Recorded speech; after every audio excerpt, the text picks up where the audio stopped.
4th stage cancer వచ్చింది నాకు. Cancer వచ్చేంత వరకు కూడా నాకు ఎటువంటి సిమ్టమ్ నాకు తెలియలేదు. మరి నాకు రెండు బ్రెస్ట్లో క్యాన్సర్, హెడ్లో క్యాన్సర్, మరి పాకిపోయింది నా కడుపులో కూడా. అలాంటి పరిస్థితుల్లో నేను చచ్చిపోతానేమో అనుకున్నాను.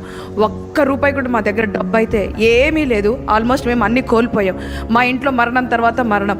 మా అమ్మ చనిపోయింది, మా నాన్న చనిపోయాడు. మరి నేను ఇంట్లో నుంచి త్రోసివేయబడ్డాను. మా భర్త దగ్గర కూడా ₹1 కూడా లేదు మా దగ్గర. అయితే అలాంటి పరిస్థితిలో నేను పాల్ దినకరన్ గారికి నేను ఈమెయిల్ పెట్టాను, నేను చచ్చిపోతాను, నాకు 8 నెలల పాప ఉంది నా దగ్గర, నా 8 నెలల పాపతో నేను చచ్చిపోతే మరి ప్రభువా మరి నీ సాక్ష్యాన్ని నేను ఎలా చెప్పగలను అన్నప్పుడు నాకు పాల్ దినకరన్ గారు ఒక మరి మెయిల్ పంపించారు, నువ్వు చావవు, దేవుడు నన్ను సజీవ లెక్కలో ఉంచారు. ఏదైతే దినకరన్ గారు నాకు చెప్పారో, నీవు గొప్ప జనంగా దేవుడు నేను చేస్తాడు. మరి దేవుని సేవను నేను చేస్తున్నాను, నేను సజీవ లెక్కలో ఉన్నాను. దేవుడికి మహిమ కలుగును గాక. God has turned her sorrow into joy. కానీ దేవుడు వారి దుఃఖం అంతటిని ఆనందముగా మార్చివేసి Today she is alive. ఈ రోజున వారు సజీవంగా ఉన్నారు. Cancer free.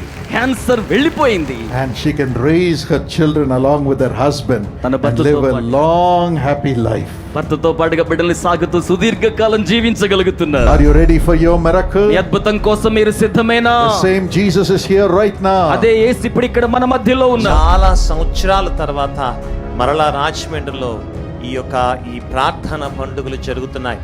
మన సంఘములో సేవకులు చాలా మంది ఉన్నారు, బిడ్డలు చాలా మంది ఉన్నారు. కనుక మనమందరము సమాజవారము ప్రజలను తీసుకొని వద్దాం. మీరు కూడా దీవించబడతారు.